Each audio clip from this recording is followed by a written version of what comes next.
ഇനി നിങ്ങളുടെ വീട്ടിൽ നിന്റെ മേശയിൽ ഒരിക്കലും പട്ടിണി ഉണ്ടാവുകയില്ല. ആശ്വാസകരമായ മഹത്വത്തിൻ്റെ ഉറപ്പ് നൽകിക്കൊണ്ടാണ് ഇന്നത്തെ പ്രവചനദൂത് നമ്മുടെ അരികിലേക്ക് വരുന്നത്. സ്നേഹനിധികളായ എല്ലാ സഹോദരങ്ങൾക്കും ഒരുപാട് സന്തോഷത്തോടെ ഇന്നത്തെ പ്രവചനദൂതിലേക്ക് നമ്മുടെ രക്ഷിതാവും കർത്താവുമായ യേശു ക്രിസ്തുവിൻ്റെ മഹത്വപൂർണമായ നാമത്തിൽ സന്തോഷത്തോടെ സ്നേഹവന്ദനം.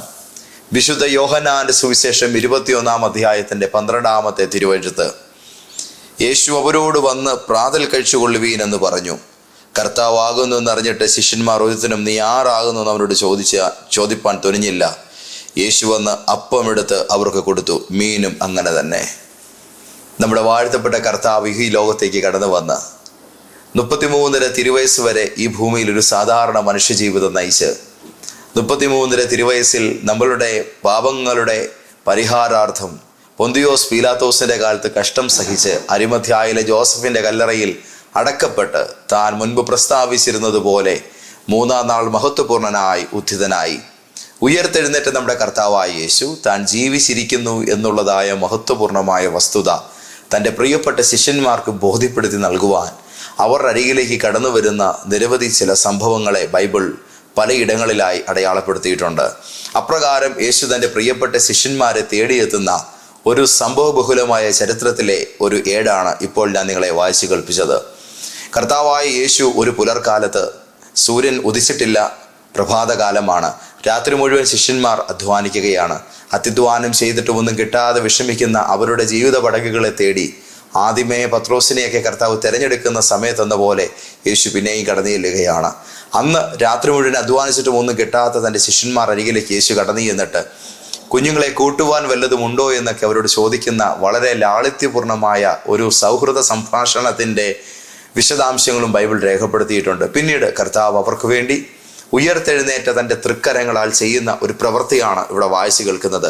യേശു തൻ്റെ കൈകളാൽ അവർക്ക് വേണ്ടി അപ്പം ഉണ്ടാക്കുകയാണ്. യേശു തൻ്റെ കൈകളാൽ അവർക്ക് വേണ്ടി മീൻ പാചകം ചെയ്യുകയാണ്. തൻ്റെ തിരുക്കരങ്ങളാൽ യേശു ആഹാരമുണ്ടാക്കി രാത്രി മുഴുവൻ അധ്വാനിച്ചിട്ട് പുലർക്കാലത്ത് ഒരു അത്ഭുതമെന്ന പോലെ യേശുവിൻ്റെ വാക്കിനാൽ വലയിറക്കി മീൻപിടുത്തമെല്ലാം കഴിഞ്ഞ് തളർന്നു കയറി വരുന്ന തൻ്റെ പ്രിയപ്പെട്ട ശിഷ്യന്മാർക്ക് വേണ്ടി വന്ന് പ്രഭാത ഭക്ഷണം കഴിച്ചുകൊള്ളുവീൻ, പ്രാതൽ കഴിച്ചുകൊള്ളുവീൻ എന്ന് പറഞ്ഞ് കർത്താവ് അവർക്ക് വേണ്ടി ബ്രേക്ക്ഫാസ്റ്റ് ഒരുക്കി വെക്കുന്ന ഒരു രംഗമാണ് നമ്മളിവിടെ വായിച്ചു കേൾക്കുന്നത്. ഈ ഒരു വേദഭാഗത്തെ അധികരിച്ചുകൊണ്ടാണ് പരിശുദ്ധാത്മാവ് നമ്മളോട് സംസാരിക്കുന്നത്. നിന്റെ ജീവിതത്തിൽ നിനക്കു വേണ്ടി കർത്താവ് ചിലതൊരുക്കുകയാണ്.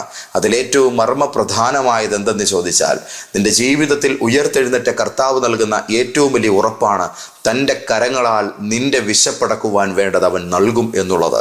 ഒന്നുകൂടെ ഞാൻ പറയട്ടെ, തൻ്റെ തൃക്കരങ്ങളാൽ നിന്റെ വിശപ്പടക്കുവാൻ അനിവാര്യമായത് യേശു നിനക്ക് വേണ്ടി ഒരുക്കി തരും. അതുകൊണ്ട് ഞാൻ എങ്ങനെ മുന്നോട്ട് എൻ്റെ കുടുംബത്തെ പോറ്റും, എൻ്റെ തലമുറയ്ക്ക് ഞാൻ എങ്ങനെ ആഹാരം കൊടുക്കും, എൻ്റെ ഉപജീവന കാര്യാദികൾ എങ്ങനെ നടക്കും, എനിക്കൊരു ജോലിയില്ല, എനിക്കൊരു വരുമാനമില്ല എന്നിങ്ങനെ പലവിധ സങ്കടങ്ങളാൽ മനസ്സ് തകർന്ന് എൻ്റെ വാക്കുകളെ കേൾക്കുന്നവരോട് പരിശുദ്ധാത്മാവിന്ന് രാവിലെ പറയുകയാണ്, ഉയർത്തെഴുന്നേറ്റ കർത്താവിൻ്റെ തൃക്കരം നിനക്കൊരടയാളമാണ്. ഞാൻ കഴിഞ്ഞ ദിവസത്തെ പ്രവചനദൂതിൽ പറഞ്ഞു, പുനരുദ്ധാനം ചെയ്ത യേശുവിൻ്റെ ഉയർന്നിരിക്കുന്ന കരങ്ങളുടെ അനുഗ്രഹം പ്രാപിക്കേണ്ടതായിട്ടുണ്ടെന്ന്. ഇന്ന് രാവിലെ ദൈവത്തിൻ്റെ ആത്മാവ് നമുക്ക് നൽകുന്ന ഏറ്റവും ആധികാരികമായ ഉറപ്പ് മറ്റൊന്നാണ്. യേശു കർത്താവിൻ്റെ പുനരുദ്ധാനം ചെയ്ത തൃക്കരങ്ങളാൽ അവിടുന്ന് ചെയ്ത ഒരു പ്രധാനപ്പെട്ട ശുശ്രൂഷ രോഗികളെ സൗഖ്യമാക്കുന്നതോ ഭൂതങ്ങളെ പുറത്താക്കുന്നതോ മരിച്ചവരെ ഉയർപ്പിക്കുന്നതോ ഒന്നുമായിരുന്നില്ല. മരിച്ച് അടക്കപ്പെട്ട ഉയർത്തെഴുന്നേറ്റ് വന്ന യേശുവിൻ്റെ തിരുക്കരങ്ങൾ തൻ്റെ ശിഷ്യന്മാർക്ക് വേണ്ടി അവിടുന്ന് പ്രവർത്തിപ്പിക്കുന്നത് അവരുടെ വിശപ്പടക്കുവാൻ വേണ്ടിയാണ്, അവർക്ക് വേണ്ടി ആഹാരം ഉണ്ടാക്കുന്ന കാര്യത്തിലാണ്.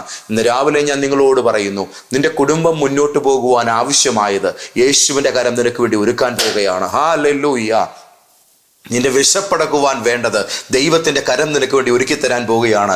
നിന്റെ തലമുറ അപ്പം ചോദിക്കുമ്പോൾ ഹല്ലേലൂയ മറുഭാഗത്തേക്ക് മാറിപ്പോയിരുന്ന് വേദനിക്കുന്നൊരു ഗതികേട് നിനക്ക് വരാതിരിപ്പാൻ, അവരുടെ വയറ് നിറയ്ക്കുവാൻ വേണ്ടത് വിളമ്പിക്കൊടുക്കാൻ കഴിയേണ്ടതിന് കരയുന്ന കാക്കക്കുഞ്ഞിന് മതത്തിൻ്റെ ആഹാരം കൊടുക്കുന്ന കർത്താവ് നിന്റെ ഭക്ഷണമേശയെ മാനിക്കുകയാണ്. നിനക്ക് വേണ്ടത് അവിടുന്ന് ഒരുക്കുകയാണ്. പുനരുദ്ധാനം ചെയ്ത കർത്താവിൻ്റെ തൃക്കരങ്ങളാൽ യേശു ചെയ്ത മഹത്തരമായൊരു പ്രവൃത്തി വേദപുസ്തകം അടയാളപ്പെടുത്തുന്നത് തൻ്റെ ശിഷ്യന്മാർക്ക് വേണ്ടി യേശു ആഹാരം ഒരുക്കി ഒരുക്കി എന്നുള്ളതാണ്. അവരുടെ വിശപ്പടക്കുവാൻ വേണ്ടത് ഒരുക്കി എന്നുള്ളതാണ്. ഇന്ന് രാവിലെ ദൂത് കേൾക്കുന്ന എല്ലാവരോടും പറയുന്നു, നിന്റെ വീട്ടിൽ ദൈവം ആഹാരം തരും, നിന്റെ ഭക്ഷണമേശയിൽ ദൈവം വിഭവങ്ങളെ തരും. നിന്റെ വിശക്കുന്ന വയറുമായി നീ ഓടാൻ യേശു അനുവദിക്കുകയില്ല. തൻ്റെ ശുശ്രൂഷ കാലത്തും 3 ദിവസം തന്നോടുകൂടെ പാർത്തൊരു ജനതയെ നോക്കി യേശു ഇതേ കാര്യം പറയുന്നുണ്ട്. ഈ ജനം കഴിഞ്ഞ 3 നാളായി എന്നോടുകൂടെ പാർക്കുന്നു. ഇവരെ ഈ വെറും വയറോടുകൂടെ പറഞ്ഞു വിട്ടാൽ ഇവർ വഴികളിൽ വീണുപോകും. ഇവർക്ക് അതിദൂരം യാത്ര ചെയ്യാൻ കഴിയില്ല. അവർക്ക് ഭക്ഷിപ്പാൻ കൊടുക്കണം. പുനരുദ്ധാനം ചെയ്തപ്പോഴും യേശുവിന് മനുഷ്യരായ നമ്മുടെ ജീവിതത്തിൻ്റെ വിശപ്പടക്കുന്ന കാര്യത്തിൽ വല്ലാത്തൊരു ചിന്തയുള്ളതായി നമുക്ക് ഈ കാര്യം നമ്മെ ഓർമ്മപ്പെടുത്തുകയാണ്. ഒന്നെനിക്കറിയാം, എൻ്റെ ജീവിതത്തിൽ എനിക്ക് വേണ്ടതൊക്കെ തരുവാൻ തക്കവിധം എൻ്റെ കർത്താവിൻ്റെ മനസ്സ് നിറഞ്ഞൊരുങ്ങിയിരിക്കുകയാണ്. വേണ്ടത് എനിക്ക് അനുവദിച്ചു തരുവാൻ തക്കവിധം കർത്താവിൻ്റെ കരങ്ങൾ എൻ്റെ ജീവിത മേഖലകളിൽ പ്രവർത്തിപ്പാൻ ഇറങ്ങി വരികയാണ്. ഇന്ന് രാവിലെ ഈ വചനത്തിൻ്റെ ശക്തിയിൽ ജീവിക്കാൻ വഴിയില്ല എന്ന് പറഞ്ഞ് വേദനിക്കുന്നവർ ഈ വചനത്തിൻ്റെ അധികാരത്തിൽ തങ്ങളുടെ ജീവിതത്തിൽ ദൈവമൊരുക്കുന്ന നന്മകളെ പ്രാപിക്കട്ടെ. ജോലിയില്ല എന്നോർത്ത് വിഷമിക്കുന്നവർ യേശുവിൻ നാമത്തിൽ ഈ വചനത്താൽ നിനക്ക് അപ്പം സന്ധാരിപ്പാൻ വേണ്ടത്, അന്നം സന്ധാരിപ്പാൻ വേണ്ടത് ഈ വചനം നിനക്ക് തുറന്നു തരികയാണ്. ആ ജോലി മണ്ഡലങ്ങളിൽ ഇന്നൊരു അത്ഭുതം യേശുവിൻ്റെ നാമത്തിൽ ഉണ്ടായി വരാൻ പോകുന്നു. ദൈവത്തിൻ്റെ പരിശുദ്ധാത്മാവ് നിങ്ങളുടെ അധ്വാനത്തിന് അപ്പുറത്ത് നിനക്ക് വേണ്ടത് ഒരുക്കി തരാൻ പോവുകയാണ്. അവർ കഠിനാധ്വാനം ചെയ്തു, ഒന്നും കിട്ടിയില്ല. അവർ വളരെ കഷ്ടപ്പെട്ടു, അവർക്കൊന്നും നേടാനായില്ല.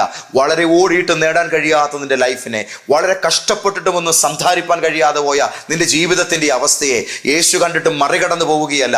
കർത്താവ് അവിടെ ഇറങ്ങി വന്നിട്ട് നിന്റെ അധ്വാനത്തിന് ഫലമായി നിനക്കൊന്നും കിട്ടിയില്ലെങ്കിൽ തൻ്റെ കരങ്ങളാൽ അത് നിനക്ക് നൽകിത്തരുന്ന അനുഗ്രഹത്തിലേക്ക് കർത്താവ് നിങ്ങൾ എത്തിക്കുകയാണ്.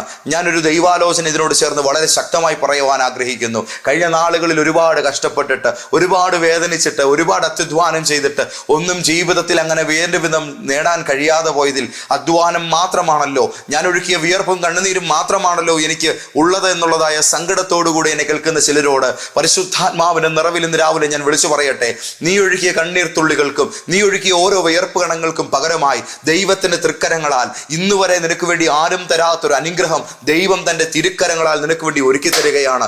ആത്മാവിന് ദൂതന് സ്തോത്രം പറഞ്ഞ് പ്രാപിച്ച് സ്വീകരിച്ച് ദൈവത്തെ സ്തുതിച്ചുകൊള്ളുക. കർത്താവിന്റെ കരം ചില കാര്യങ്ങൾ ചെയ്യുകയാണ്. ഇന്ന് രാവിലെ നിങ്ങൾ ആഹാരം കഴിക്കുന്ന മേശയുടെ മേൽ കൈവച്ചുകൊണ്ട് പറ, ഈ വചനത്താൽ ഇനി ഇതിന്മേൽ എൻ്റെ അനുഗ്രഹം കുറയുകയില്ല, ഇനി ഇതിൽ വിഭവങ്ങൾ കുറയുകയില്ല. നിന്റെ തലമുറയുടെ മുഖത്ത് നോക്കി പറ, നമുക്കൊന്നിനും ബുദ്ധിമുട്ട് വരികയില്ല. നിന്റെ അടുക്കളയിൽ ചെന്ന് നീ ആഹാരം പാകം ചെയ്യുന്ന നിന്റെ അടുപ്പിൻ്റെ അരികിൽ നിന്നുകൊണ്ട് പറ, ഇവിടെ വേണ്ടത് സുഭിക്ഷമായി പാകം ചെയ്യാൻ തക്കവിധം യേശുവിൻ്റെ കരങ്ങൾ ഞങ്ങൾക്ക് വേണ്ടത് ഒരുക്കുന്നു.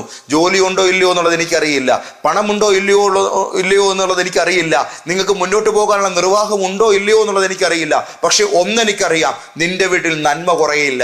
ഒന്നെനിക്കറിയാം, നിന്റെ വീട്ടിൽ ആഹാരം കുറയുകയില്ല. ഒരു കാര്യം എനിക്കറിയാം, ദൈവം നിന്നെ പട്ടിണി കടത്തുകയില്ല. നിനക്ക് വേണ്ടത് ഒരുക്കി തരുവാൻ തൃക്കരങ്ങൾ നീട്ടി ഇന്ന് രാവിലെ കർത്താവിൻ്റെ അനുഗ്രഹത്തിൻ്റെ കരം നിങ്ങളുടെ വീട്ടിൽ മേൽ ഇറങ്ങുകയാണ്.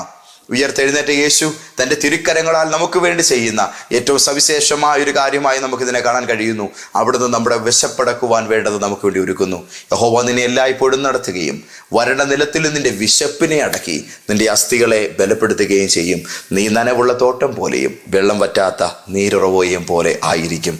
ഞങ്ങളുടെ ദൈവമേ, സ്വർഗീയ പിതാവേ, അവിടുത്തെ വചനത്തിൻ്റെ നിത്യശക്തിയുടെ മുൻപിൽ ഞങ്ങളിലേക്ക് ചൊരിയപ്പെട്ടിരിക്കുന്ന വചനാഭിഷേകത്തിനായിട്ട് ഞങ്ങൾ നന്ദി പറയുന്നു. ഈ തിരുവെടുത്ത് നിമിത്തം ഇന്ന് ചില കുടുംബങ്ങളുടെ ദാരിദ്ര്യത്തെ ഞാൻ ശാസിക്കുന്നു. ചില ഭവനങ്ങളുടെ ഇല്ലായ്മയെ ഞാൻ എടുത്തു കളയുന്നു. ചില പ്രിയപ്പെട്ടവരുടെ ജീവിതത്തിൽ നിലനിൽക്കുന്ന ശൂന്യതകളെ ഞാൻ ശാസിച്ചമർച്ച ചെയ്യുന്നു. പരിശുദ്ധാത്മാവേ, അങ്ങയുടെ മക്കളുടെ മേൽ ഇതുവരെ കാണാത്ത ചില അഭിവൃദ്ധികൾ തുറന്നു വരട്ടെ. ഇന്നുവരെ കാണാത്ത ചില നന്മയുടെ വാതിലുകൾ തുറന്നു വരട്ടെ.